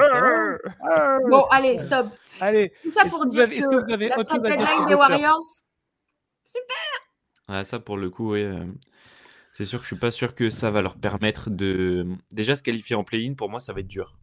On va voir. Il y a des équipes qui passeront à la trappe, c'est sûr. Mais bon, au moins, ils ont eu leur All-Star qu'ils voulaient. En fait, entre les Suns, les Spurs, les Warriors, donc les Kings qui ont, comme on l'a dit précédemment, ça va être une bataille à 4 équipes pour moi. Ouais, c'est Et ça. je suis curieux de savoir qui va se qualifier. Alors pour moi, ce sera sûrement les Warriors et les Spurs. Mais après, on ne sait pas. Donc, Ouais, mais quand tu vois Minnesota qui a été stable, qui va en prendre une place aussi. ouais, mais Minnesota, on sait pourquoi. Ils ont downgrade comme ça. Ils ont récupéré Julius Randle, que tu connais bien, Yaya, et ils t'ont donné Karl Anthony Towns. Alors là, forcément, c'est encore un move que j'ai du mal à comprendre. Alors oui, ils voulaient pas reprolonger certainement un aussi gros salaire Karl Anthony Towns, mais ça, de toute façon, c'est un autre débat. Mais c'est sûr que les choix de management, souvent, on a du mal à saisir un petit peu tous les rouages. Alors, on n'a pas tous les éléments, mais Ouais, il y en a qui devraient être étudiants en journalisme pour faire des recherches. Enfin bon, moi je dis ça comme ça. Non, mais ça s'appelle être un insider. Et donc, du coup, Butler, c'est bon? On a fait le tour? Ouais. On a fait le tour. Anna, un petit truc sur Draymond Green encore? C'est ça. me lance Alors, pas. Draymond Bon, Green, Steve Kerr, Non, juste un truc sur ce trade. Ah, la Ils ont quand vache. même réussi à se débarrasser très vite donc, d'un autre cancre de vestiaire, pour pas dire autre chose. Dennis Schroeder. Ouais. ouais, Ouais, alors, sa sortie d'ailleurs sur. la déclat. On l'a toutes. On l'a tous, pardon. Il l'a payé. Ouais. Il l'a payé, Là, ouais. c'était Il un l'a petit payé. peu. Bah, il a plus de boulot. Ouais, il est Mais, là. Il va être bien. D'ailleurs, il est retombé à Détroit. Non, il a Détroit, là, je crois. Ouais, Je crois il que a c'est été coupé. Ouais, Il était mais coupé à là, il est Détroit à par Détroit Détroit? maintenant. Il n'a pas été coupé? Pas sûr. Bah, pas par Détroit. Ah, je Je croyais crois que qu'il avait justement, été ils l'ont coupé. re-signé. Bon, en tout Mais il cas, va peut-être être buy-out. Donc, super. Ah bah tiens, Ouais. bah pour les Lakers. Ah bah non, c'est un pivot qui cherche. Bon, après, ouais. Il va aller au Bayern de Munich. on va il a quel est en Europe, tiens. On va aller on enchaîne, tiens, avec Ça va, hein. une autre équipe de l'Ouest sur laquelle on peut discuter. On va discuter. C'est la franchise de Phoenix. T'en parlais un petit peu, Raph, sur le côté play-in, tout ça, et les équipes qui vont peut-être descendre, tout ça, pour la fin de saison. Et le problème Bradley Beal. On va rapidement balayer. Alors, Youssouf Nurkic est parti. Ok, super, très bien. Il est parti à Charlotte, si je dis pas de bêtises. Déjà, c'est une bonne nouvelle. Il est aux fraises. Oui, voilà. Il ne jouait plus, il n'était plus dans la rotation. Il avait expliqué qu'il n'avait plus de contact avec Mike Budenholzer, le coach de Phoenix. Ça montre l'ambiance qu'il y a dans les vestiaires. Mais bon, bref, ok, ils se sont débarrassés de Youssouf Nurkic. Bravo les gars. Mais en fait, c'était pas ça l'objectif. L'objectif, c'était d'arriver à se débarrasser de Bradley Beal et de son maxi contrat et de son contrat. Sa no trade clause. Sa no trade clause, voilà. Je crois que tu l'as dit tout à l'heure, Raph. Bradley Beal ne voulait pas aller dans des franchises où le climat est inférieur à 25 degrés sur 9 mois de l'année. Hein. Il avait pris l'exemple de Chicago, par exemple. Il a aussi parlé du bilan. Bon, ça, on peut l'entendre, mais il a aussi parlé de la météo. Bref, vous avez complètement foiré votre trade deadline, en fait, quand tu es management des Suns, c'est Matisse Bia en particulier, qui fait beaucoup de déclarations, lui aussi, qui a un très fort ego, qui est milliardaire, qui dépense de l'argent, qui est dans la luxury tax, qui en a rien à faire, qui est dans le second Il est même loin de la luxury tax, là. Oui, voilà, il dépense à tout va. Et en fait, en 12 heures, sur les dernières heures de la trade deadline, sont sorties des rumeurs autour de discussions pour faire partir Kevin Durant, discussions qui ne sont pas arrivées au bout. Donc, tu n'arrives pas à te débarrasser de ton peut-être du pire contrat de la NBA. Salut les copains de Trash Talk qui en avaient fait un top 10. Tu lances des discussions, en tout cas, il y a des trucs qui sortent à quelques heures de la fin de la trade deadline concernant un autre joueur majeur, Kevin Durant, qui, on sait quand même par expérience, a une certaine susceptibilité. Allez demander aux fans de Brooklyn. Et tu as, dans tout ça, Devin Booker, qui est là depuis maintenant 10 ans aux Suns. J'ai pas tout l'historique, mais ça fait un moment qu'il y est. Il a tout connu. Il a connu la franchise de la loose où, rappelez-vous, c'était le mec qui marquait 70 points contre Boston, mais dans une défaite et dans une équipe qui n'avait ni queue ni tête. Il arrive avec une reconstruction d'équipe intéressante à aller en finale NBA. Il n'y a pas si longtemps que ça. Hein. C'était contre Milwaukee.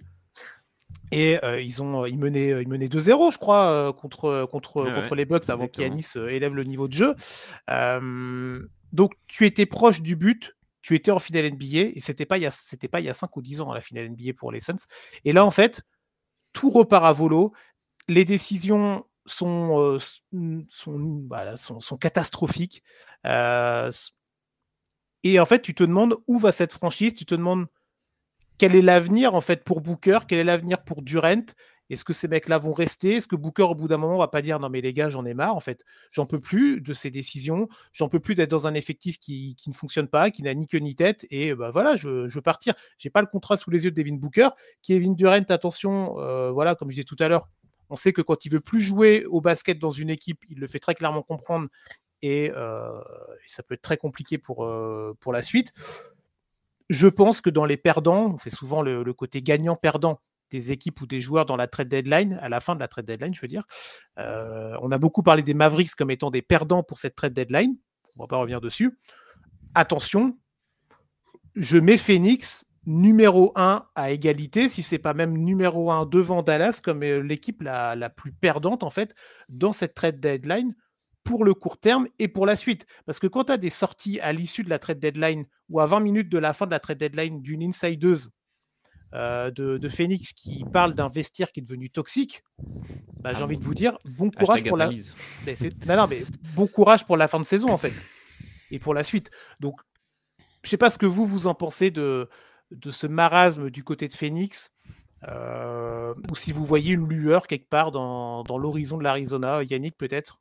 Alors pour moi, c'est une masterclass de comment tout péter ce qui va bien. Tu es en finale NBA et qu'est-ce que tu fais? Tu as un joueur idéal, un free and D idéal, Michael Bridges. Allez, on va récupérer Kevin Durant. T'as Chris Paul qui te manage le jeu. Allez, on l'envoie du côté de Washington où il veut pas rester. Tu as pour récupérer Bradley Beal. Donc du coup, tu te dépeuples. Non mais c'est une master, c'est une blague. Après, les gars, ils étaient en finale. Il est parti, alors c'était pas. Il y avait pas mal de critiques autour de lui, mais lui aussi, il est parti. En fait, si tu veux, ok, tu récupères Devin Booker, mais ça part. Non, il l'avait déjà avec Devin Booker. Ah oui, pas Booker, tu récupères Durant, tu veux dire. Non, mais tu récupères Devin Booker à la draft. Ah oui, ok. Machin, mais tu restes toujours dans les bas-fonds. Tu récupères DeAndre Ayton. Faut se rappeler que c'est la draft. La hype qu'il avait. Oui, mais c'est la draft de Luka Doncic qui se fait drafter ça. Ok, t'avais aussi Bagley, t'avais Trae Young, tout ça, tu vois. Ouais. En 4, t'avais Jaren Jackson. T'imagines? Ok. Tu prends DeAndre Ayton. DeAndre Ayton, ça tâtonne la première saison. Et après, tu fais venir Montgomery comme coach. C'est bien ça. Hein, comment c'est qui ce coach? Enfin bon, bref, tu fais venir un coach. Tu vas jusqu'au dans la bulle. Tu exploses dans la bulle parce que il y a cet esprit de corps. Et derrière, ça monte. Tu vas en finale NBA. Et plutôt que de garder tout ça, tout pète. Mais vraiment, tout pète. Et tu te retrouves avec un cap space dégueu parce que tu veux récupérer Kevin Durant parce que tu as envie de te faire plaisir, parce que tu viens de racheter l'équipe et que tu as envie de te faire plaisir. Et tu récupères derrière Bradley Beal qui sert à rien. Donc, aujourd'hui, je l'ai dit dans le conseil de classe, les Suns ont tué la carrière de Devin Booker. Bon. Mais non, il a une médaille d'or. Et il était sur le terrain, lui. Franchement, elle est sortie toute seule, celle-là. Ouais, oui, mais lui, il était sur le terrain et il servait à quelque chose. Alors, Anna, est-ce que tu veux sur Phoenix? Qu'est-ce que tu en penses? Non, je pense que la gestion, elle a été très, très, très mauvaise parce que il me semble que KD avait manifesté son envie de rester de rester. Et derrière, toutes les rumeurs qui sortent. C'est ça. Tu parlais de la gestion. Franchement, on est sur un truc, on est sur une masterclass de comment bousiller une relation qui allait pas trop mal en 2 secondes. Au point que KD qui supprime toutes ses photos Instagram avec Phoenix, ça paraît anodin. Mais franchement, KD, quand KD fait un truc comme ça, et quand on voit l'état de choc dans lequel il était quand il y a eu le trade de Doncic, et pardon d'en reparler, mais il s'est dit, avec toutes les rumeurs qu'il y avait derrière, à mon avis, il s'est dit, ah merde. Et là, c'est très compliqué parce que du coup, il est encore dans l'équipe. Bon, il est avec Devin Booker, avec qui il s'entend à peu près bien, paraît-il. Du coup, tu sais, tu as une ambiance qui va devenir presque toxique, en fait. Oui. Il y a un truc, vous voulez de moi, vous voulez pas de inévitable, là. moi, il y a un problème, qu'est-ce qui se passe? Genre, vous voulez m'envoyer aux Warriors alors que vous savez que je veux pas y aller. Il y a tout un truc, en fait, derrière. C'est pas une bonne gestion de management. Après, encore une fois, on ne sait pas tout. J'adore, c'est le leitmotiv de cette podcast. On ne sait pas tout, mais c'est la vérité. Et puis, bon, j'en profite pour passer un message, mais s'il y a des équipes qui veulent un petit peu bouger leur équipe RP, il n'y a pas de problème. Je me dévoue, il n'y a pas de souci. Je peux y aller. Je ne comprends pas ces gestions-là de rumeurs, de machin. Ça fait partie du jeu, hein, ma pauvre Lucette. Mais malgré tout, c'est aussi comment bousiller une relation, quoi. Donc, C'est ça. C'est ce qui a l'air un petit peu frustrant pour les fans des Suns, malheureusement, c'est que ils ont un joyau avec Devin Booker. Et en fait, le propriétaire, donc Matisse Bia, a voulu faire une super team avec Kevin Durant. Bizarrement, les deux derniers qui ont essayé, ça s'est mal passé. Mais ça, c'est un autre débat. Mais donc, en fait, on a l'impression que cette gestion horrible des Phoenix Suns, parce que franchement, je ne sais pas comment on peut l'appeler autrement, j'ai l'impression qu'en fait, elle va être préjudiciable aussi pour Devin Booker. Parce que comme vous l'avez dit, ce vestiaire-là et tout le management autour de lui, j'ai l'impression que Booker, en fait, il se dit, quoi que je fasse, ça va pas aller, quoi. Quand ils m'ont enfin bien entouré, j'ai réussi à aller, alors il n'était pas tout seul, bien sûr, mais on a réussi à aller en finale NBA. Et en fait, après ça, le management a fait tout ce qu'il fallait pas. Et donc là, cet été, on a des énormes rumeurs qui disent que Kevin Durant va sûrement partir. Bradley Beal, on sait que forcément il va rester puisque sa no trade clause, il n'a pas l'air de vouloir s'en défaire. Et donc ensuite, on aura Devin Booker qui va donc se retrouver avec Bradley Beal avec peu d'espace dans le cap. Donc si Kevin Durant part, ça devrait en faire un petit peu, mais je suis pas sûr que niveau trade, il puisse récupérer énormément de valeur pour Kevin Durant parce que Kevin Durant, malgré tout son talent, il est vieillissant. Et en plus, il est blessé, souvent blessé en tout cas. Et donc finalement, je pense que les équipes, elles savent que Kevin Durant veut partir. Elles savent qu'il est souvent blessé, qu'il est un petit peu âgé. Donc je pense pas que Phoenix sera gagnant au final cet été.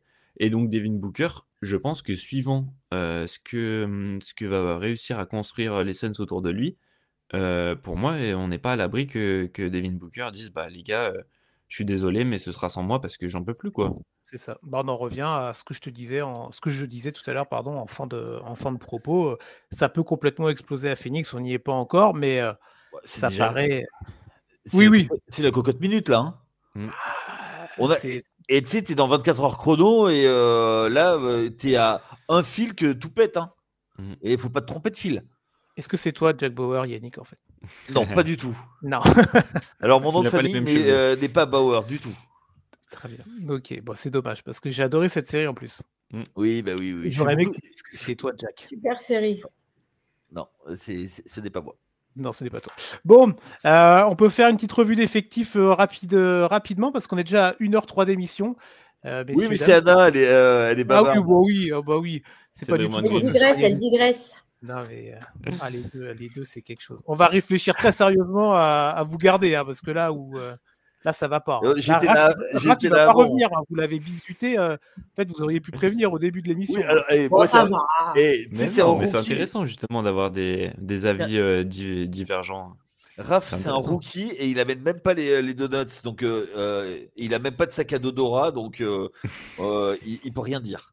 Ah, c'est ton côté Homer Simpson. Ouais, c'est ça. En fait, t'es pas Jack Bauer, t'es Homer Simpson. Il est. Magnifique. Alors, revue d'effectifs des trades. Tiens, on a parlé de Valanciunas aux Kings, donc on va l'oublier. Tiens, on peut parler de Kuzma Middleton si vous voulez. J'aime bien. Raph, toi, t'es fan des Bucks, donc on va te laisser la main là-dessus. Départ de Chris Middleton, quand même, le super lieutenant Giannis Antetokounmpo pour le titre. Un joueur, quand même, qui est jamais vraiment revenu de sa blessure, malheureusement, et qui a vu son impact vraiment diminuer au fur et à mesure. Un mouvement qui a été validé, semble-t-il, par Giannis Antetokounmpo, c'est le côté business. L'arrivée de Kyle Kuzma, alors, il y a du pour, il y a du contre. Qu'est-ce que tu en penses un petit peu de tout ça, toi ? Alors, c'est vraiment un cas délicat. puisque Chris Middleton, c'est vraiment, c'était un petit peu notre chouchou à Milwaukee. Quand on connaît l'histoire du joueur, le personnage, ça a l'air d'être quelqu'un vraiment de formidable. Mais on ne peut pas enlever le fait que ces derniers mois, c'était l'ombre de lui-même. Alors, il a eu un petit coup d'éclat face aux Pacers la saison dernière. Mais de toute façon, il était seul, donc il n'a pas eu trop le choix. Mais sinon, sur le reste de la saison, il a très très peu joué. Il était souvent blessé. Et puis même quand il jouait, il a fait 2 ou 3 matchs à 0 points là, ces derniers temps. Alors après, il avait fait un match à 21 ou 22 points, mais son impact était loin d'être suffisant. Et alors les Bucks, quand on parle de management douteux, alors là, on est quand même loin, je trouve, de Phoenix ou des Warriors, mais quand même, j'ai un petit peu du mal avec la direction que prend l'équipe, parce que quand on parle de cap, on n'en a pas énormément non plus. Alors on est parvenu à descendre sous le second tape run grâce à ce trade justement. Mais c'est vrai que là, la construction avec Giannis, Lillard, ça semble pas fonctionner aussi bien que ce qu'on espérait. Donc, dans tous les cas, pour en revenir au trade, Chris Middleton, c'est une bonne chose qu'il soit parti malgré tout l'amour qu'on a pour lui. Par contre, quand j'ai vu que c'était pour Kyle Kuzma qu'on tradait, ma première réaction c'était mais pourquoi Franchement, j'ai vraiment pas compris. J'étais vraiment agacé, on va dire. Et puis finalement, en réfléchissant un petit peu, je me suis dit que en tant que sixième homme, il pouvait faire du bien. Il pouvait leader cette seconde. J'ai oublié le mot. Seconde unit. Merci, cette seconde unit. Mais donc on va voir. Sur les 2 premiers matchs, il a été assez intéressant. Il a apporté pas mal de rebonds et de scoring. Oui. C'est ses principales qualités, hein, mais je pense qu'il peut faire du bien. Et avec le retour de Giannis, il sera donc sûrement en sixième homme. Et donc on privilégiera. Oula. On va privilégier plutôt Torian Prince dans le 5 majeur.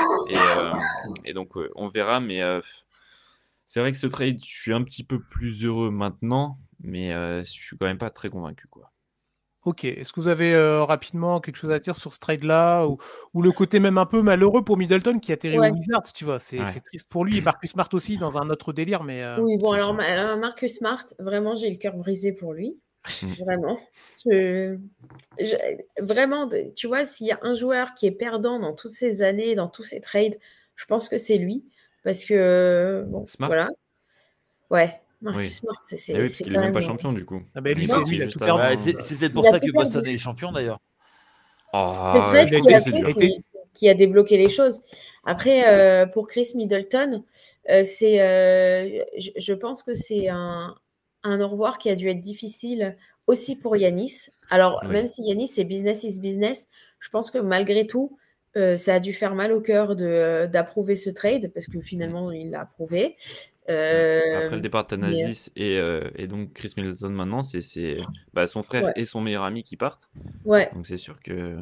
Mais bon, je finirai par cette phrase d'un grand philosophe: quand on aime, il faut partir, Chris. Voilà. Donc, il est parti.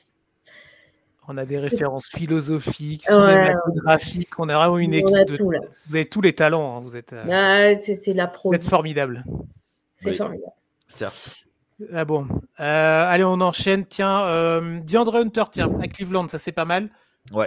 Pour cette équipe des Cavs, tiens Yannick, si tu veux, Ouais, on sait que... ça donne de la profondeur Ouais. pour se faire sortir au premier tour Ah. comme d'hab. Je me dis, tiens, il est chaud sur Cleveland. Bah non, bah voilà. Oh, la elle est punchline, dure vous- celle-là.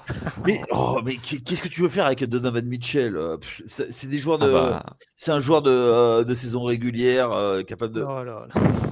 Mais je suis voilà. pas d'accord avec toi là. La saison de Cleveland, quand même, Yannick, alors ouais, Ah tu oui, vas nous non, sortir mais l'argument, oui. mais c'est de la saison régulière. Et même Il la faut quand même une construction des saison effectifs. Non, Hein. mais pardon. Kenny Atkinson au coaching, quand Non, même. c'est vrai que l'avantage, non, mais je plaisantais, j'ai le droit aussi, après plus d'une heure de podcast, de lâcher une petite balle. Hein, mais Cleveland, enfin voilà, ils améliorent l'effectif, ils donnent un peu plus de profondeur, ils vont à fond dans ce qu'ils veulent. J'ai toujours des doutes, moi, sur sur Jarrett Allen, ok, ça va faire quelque chose, mais aller en playoff, il va se faire défoncer. Mobley, c'est solide, mais il faudra voir sur la durée. Et après, Garland, j'ai toujours des réserves sur Garland Mitchell. C'est la 3e saison. On va voir. Mais Hunter, ouais, c'est bonne pioche. Et surtout pour ce qui part, notamment Nyang, qui était à la base du projet. Et Caris Levert aussi. Ouais, et Caris Levert. Je pense que ça peut peut-être manquer à un moment. Après, Caris Levert n'est plus le joueur qui n'a été. Bon, après, c'est pas très. Oui. Voilà, la contrepartie n'est pas faux folle, donc c'est un bon. Mais c'est plutôt, tu vois, du côté d'Atlanta que moi je me pose des questions.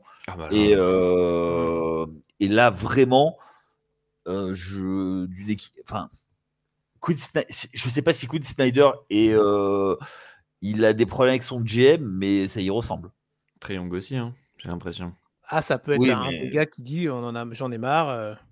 Ah oui, mais non, mais Trae Young, on sait qu'il est coutumier du fait de râler dans la presse et tout ça. Donc, il a fait couper 2 coachs déjà. Là, maintenant. En tout cas, c'est jackpot pour les Spurs. Hein. Parce que, franchement, Atlanta, sur cette trade deadline, j'ai l'impression qu'ils se sont un petit peu libérés de tous les joueurs importants. Alors, il reste Trae Young, mais là, je sais même pas s'ils vont se qualifier en play-in, quoi. Donc, tu sais pas trop quel est le chemin là pour la fin de saison, c'est compliqué. Ouais, mais t'as toujours Trae Young qui peut sur un match te scorer 30-40 points parce que c'est un incroyable shooter et playmaker. Après, et puis le niveau de l'Est aussi, ça permet aussi de pouvoir espérer un petit peu des bonnes choses. Mais Trae Young, ça reste quand même le plus grand matador de l'histoire en défense quand même. C'est une porte du saloon, lui aussi, la porte se referme pas. Ah non, mais à lui, c'est des passes véroniques à Tire-Larigot, tu vois. Tu vois, il peut aller à Séville, il peut aller à Madrid et il sort par la grande porte. Hein. Bon. Alors, il y a un truc que je trouve étonnant, c'est que ça fait à peu près 4 minutes qu'on n'a pas entendu Anna. Je me dis merde, elle est partie. Alors, j'aimerais bien t'entendre, Anna, et on terminera là-dessus, sur Brandon Ingram, tiens, à Toronto. Je sais que ça te passionne, donc. Ouais, carrément. Ouais. Bah écoute, je suis contente pour lui quand même qu'il soit sorti du marasme où il était. Mais Toronto, je suis pas sûre que ce soit bien mieux, mais en tout cas à l'Est, peut-être que tu as plus de chances de jouer. C'est quoi le projet ? Et et puis je sais. Voilà, tu vois, genre c'est petit mot finalement. On aurait mieux fait depuis longtemps. Ni l'aller ni le retour, je sais pas. C'est quoi le projet ? Je sais pas. J'ai pas très bien compris tout ce qui se passe de ce côté-là. Je vous avoue que là, j'ai pas grand-chose à dire en fait. C'est pas que ça me, tu vois, c'est comme il dit, c'est la porte de saloon, tu vois. Il y a du vent, ça passe. Je sais pas. C'est courant d'air, toi. Alors là, franchement, t'as fermé la fenêtre. Ah ouais, c'est passé comme ça, quoi. Je fais ok, super, c'est bien. Okay. Et je suis repartie à mes céréales, genre, j'ai pas... C'est le pauvre, tu vois, Brandon Ingram, le pauvre. Ouais, mais lui, je sais pas, tu vois, genre, je sais pas. Mais lui, dans toutes les équipes où il va, c'est... Bon, ça va. Après, là, il était dans une équipe, les Pelicans, tu vois, on en parlait, Yannick, dans le conseil de classe, t'as une poupée vaudou, t'as un chat noir, t'as tout ce que tu veux là-bas. Donc, espérons pour lui. Non, mais espérons pour lui que dans cette équipe de Toronto, qui est quand même intéressante en termes d'effectifs. Non, c'est intéressant. C'est une équipe de l'Est qui est intéressante, finalement. Il va peut-être retrouver un niveau de basketteur, une envie de jouer, un plaisir en tant que compétiteur sportif.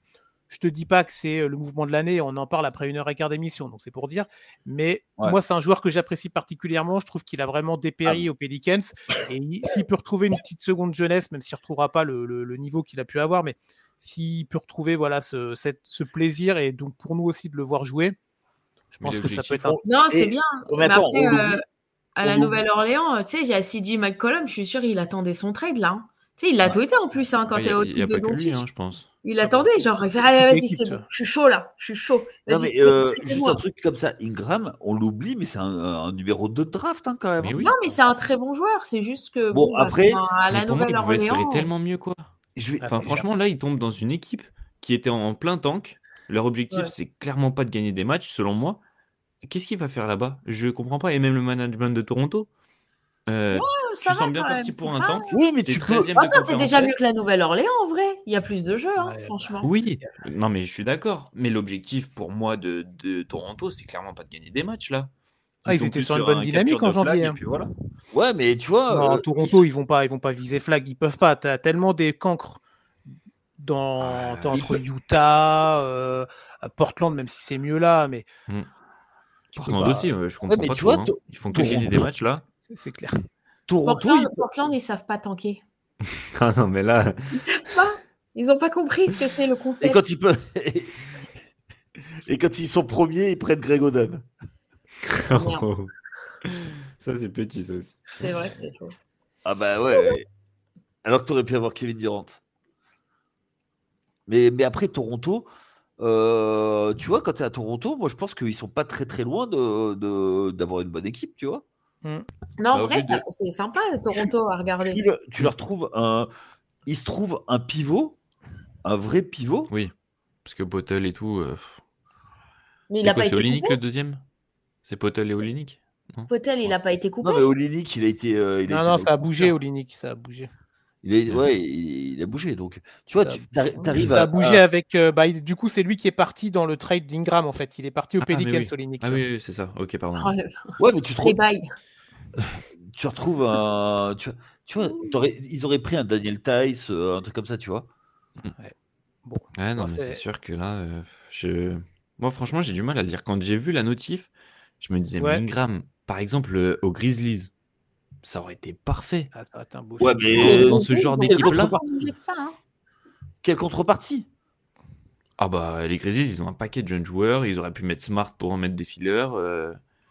Je pense qu'il y avait pas mal de choses à faire. Il y a pas mal d'équipes qui auraient vachement bénéficié de son arrivée.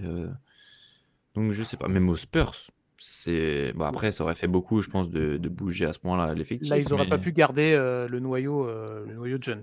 Oui, mais je pense que pour Ingram, on peut lâcher Vassell ou un truc comme ça. C'est vrai. En un mot. Ah ouais. S'il vous plaît, votre équipe gagnante et perdante de cette trade deadline. Tiens, Yannick. J'y ai pas pensé. Bah oui, je sais, mais je vous pose quand même la question. Les Spurs. Les Spurs gagnants, ok. Et sur en perdant terme. En perdant, bah, je crois que tu l'as dit, hein, Phoenix. Ok. Raph, gagnant-perdant Gagnant, pour trouver une autre équipe, on va dire les Lakers sur le long terme. Ok. Et perdante, moi je dirais les Hawks. Pour changer aussi, faire un petit peu plus original. Alors, Anna, tu as eu le temps de réfléchir ou... Non, mais là, je suis un peu à l'ouest. Mais alors, tu sais quoi? Je vais rester je vais rester sur le début du podcast et je vais me refaire l'avocat du diable. Je vais mettre des Dallas en gagnant. Allez, juste pour la. Elle nous fait 25 minutes en nous disant que Dallas, ils font n'importe quoi et elle nous met Dallas gagnant du trade. Non, mais Anna... Non, mais je rigole, c'est juste pour histoire de dire. Je vais pas dire les Lakers ou les Spurs. Alors, pour moi, c'est vraiment eux qui ont gagné. Tu peux dire que c'est les Celtics, comme ils n'ont rien fait. Ouais, il n'y a rien eu. Bah, les Knicks aussi, hein. C'était un peu calme. Hein. Ouais, mais qu'est-ce que tu veux faire voilà, donc on est d'accord. Si, alors, ok, d'accord. Tu sais quoi? Je vais rester avocat du diable et je vais rester sur Dallas. Allez, je suis une folle dans ma tête. Ok, et en perdant? Dallas. Oh, ouais. Les Mavericks. Dallas en gagnant, les Mavericks en perdant. En perdant? Bon, d'une équipe au hasard. Hein, on est mais on est. Washington. Je pense que. Allez, Chicago, parce qu'on les a taillés tout à l'heure. Ah, c'est vrai que Chicago. C'est vrai que Chicago. Bah, en fait, on prend pour acquis qu'ils sont mauvais. Donc, ça ne nous surprend même plus, en fait. Et moi, quelque chose me dit que ils sont pas loin d'être les cancres au prochain conseil de classe. Ah, c'est vrai que ça peut être pas mal. Si on fait, c'est vrai qu'on pourrait. On va travailler ça. Moi, je vais vous mettre juste en gagnant quand même une équipe qu'on n'a pas du tout citée, mais qui n'était pas non plus trop dans les trades. Mais je pense que c'est intéressant. C'est le Thunder, en fait. Ils n'ont pas bougé. Mais en fait, quand vous regardez un petit peu autour, bah, ça n'a pas non plus, ça s'est pas énormément renforcé. Tu en disais Boston à l'instant, là, ça s'est pas renforcé. Tu vois, un principal contender. New York, ça s'est pas renforcé. Cleveland, bon, il y a DeAndre Hunter, ok, c'est intéressant. Denver après, à l'ouest, Denver s'est pas renforcé à l'ouest. Memphis, voilà, Memphis, Houston, il y a une petite chute quand même là en ce moment. T'es l'équipe du Thunder. Bon, tu te dis, il n'y a pas un côté purée, il y a cette équipe-là, elle a pris ce mec-là, ça va vraiment nous emmerder. Donc voilà, moi je vais mettre cette équipe-là parce qu'on l'a pas cité. C'est Et normal en plus, ouais, mais ils ont même fait des coups sympas parce qu'ils ont été récupérer Tice plus des pics. Pour compenser, et ils ont coupé Tice, ils ont gardé les pics. Ah, c'est Mais quand c'est vrai même que ça d'ailleurs, moi j'aurais gardé à leur place, mais après. Mais non, il y a Hartenstein qui va revenir. Ouais, mais on n'est pas à l'abri d'une blessure. Hartenstein et Holmgren, les deux, ils sont sujets à des blessures. Alors on leur souhaite pas, hein, bien sûr. Pas tant Mais, que ça, Hartenstein. Mais si tu veux, tu vois, moi, les équipes qui savent où elles vont pas faire des trades, puisqu'elles savent où elles vont. Tu vois? Oui, mais tu peux toujours faire des trucs à la marge. L'année dernière, Boston fait Porzingis quand même. Oui, mais en intersaison, quoi. Mais... pas pendant la saison, parce deadline, ils savent vers quoi ils vont. Ils savent leur style de jeu. Ils n'ont pas besoin de faire d'aménagement. Pareil pour OKC. Ils savent où ils veulent aller. Tu vois, c'est Dallas, pas forcément une question de style de jeu, c'est une question aussi de blessure et de gestion de blessure. Pardon, je veux revenir sur mon gagnant. En fait, je vais changer. Je vais parler. Non, tu sais pourquoi? Non, je change. Non, j'ai décidé, c'est moi qui dirige tout. Vas-y, je m'en fous. Allez, vas-y. Semaine prochaine, c'est toi qui gère le podcast. Allez, on va mettre la clé sous la porte. Regarde, je la coupe. Je dis ça pour une raison. Coupe le micro, on en a marre. Ah, vous m'avez fatigué. Si vous me laissez pas parler, ça va durer encore plus longtemps. Luka Doncic vient de poster un truc via sa fondation et il donne $500,000 à des enfants, etc., ou des familles qui ont perdu leur maison dans les incendies. Et finalement, tu vois, genre, et il a signé votre nouveau voisin. Et je trouve ça vachement classe. Et je pense que, tu vois, en termes de communauté, etc., dans les Lakers, Luka va très, très bien s'intégrer. Voilà. Très jolie note, hein. Ouais, bravo, c'est très bien. Mais c'est bien d'indiquer ça parce que j'avais pas vu passer. Et quand il y a des belles choses comme ça qui sont faites, je trouve que c'est important de les évoquer. Ouais, ils sont très très forts via les Américains pour ça. Mais comme ils n'ont pas de système de protection, ils sont beaucoup plus dans la communauté, ils s'intègrent beaucoup plus dans la communauté. Je trouve ça très beau de le faire en fait. Et c'est encore mieux de le faire et pas le dire. C'est vrai. Non, il annonce, c'est pas lui qui le fait, enfin c'est sa fondation. Écoute, ma fondation, si tu savais tout ce qu'elle faisait, enfin bon. Déjà, il y a le mérite de le faire. Mérite de le faire. Voilà, je pense qu'on a fait un joli tour. Je ne vous remercie pas. Vous étiez insupportable ce soir. Aujourd'hui pour vous qui nous écoutez, sauf Raph. Je te remercie. Raph, tu peux revenir quand tu veux. Les deux autres, je vais très certainement réfléchir. Mais Chris, pourquoi tu crois que je suis meilleur à l'animation? Non. Oui, ça faisait 3-4 semaines que je ne l'avais pas prise. Tiens, je vais te la laisser. Hein. Ouais, mais justement, j'étais trop silencieuse pendant 3-4 semaines. Mais tu n'étais pas là. Mais j'étais pas là, je travaillais. C'est ça. Alors, la semaine prochaine, attention, parce que la semaine prochaine, on peut le dire déjà, on a l'ami Tom qui va être là. On va vous faire une émission un petit peu spéciale qui ne sera pas nécessaire autour de l'actualité parce qu'on n'a pas nécessairement. Ce sera en sortie de All-Star Game et on a déjà parlé du All-Star Game avec Yannick, donc on ne parlera pas de ça. On fait une petite émission un petit peu différente qui va très certainement aussi durer à peu près 1h58, en tout cas pour la première partie. Donc voilà, préparez-vous. Ça va être normalement Yannick sera là, Anna sera là. Bon, Raph, du coup, tu ne seras pas des nôtres parce que sinon, ça va être beaucoup trop nombreux. Mais voilà, on vous prépare normalement une belle émission pour la semaine prochaine. Si vous avez tenu jusque-là, on vous remercie. Ouais, merci. Je vous remercie très chaleureusement. Mais merci Yannick, merci Anna, merci Raph pour cette émission bien animée, bien endiablée. Et voilà, ça fait plaisir. La NBA, ça fait parler et c'est pour ça qu'on l'aime aussi. C'est le divertissement. Avec nous, oui, cinéma, là. On adore. Adam Silver. Oh, je peux changer mon gagnant et mettre Adam Silver ou pas? Oui. Lui. On était tous en mode, on était tous un peu endormis là. Là, c'est magnifique. Je sais pas si vous avez vu le même Absolute Cinéma, mais franchement, non. Ça colle bien. Bon, on ira voir ça. Podcast Super Bowl Yannick, donc dans la foulée. Pour aller écouter le débrief de ce Super Bowl entre les Eagles et les Chiefs. Tiens, Raph, qui a gagné? Les Titans. Voilà. Allez, sur ce, très bonne journée à vous, très bonne semaine basket. Allez écouter tous les podcasts de la team The Playoff, évidemment. Et on se retrouve donc la semaine prochaine pour un nouvel épisode encore qui risque d'être savoureux. Très bonne journée à vous. Allez, à plus tard. Ciao.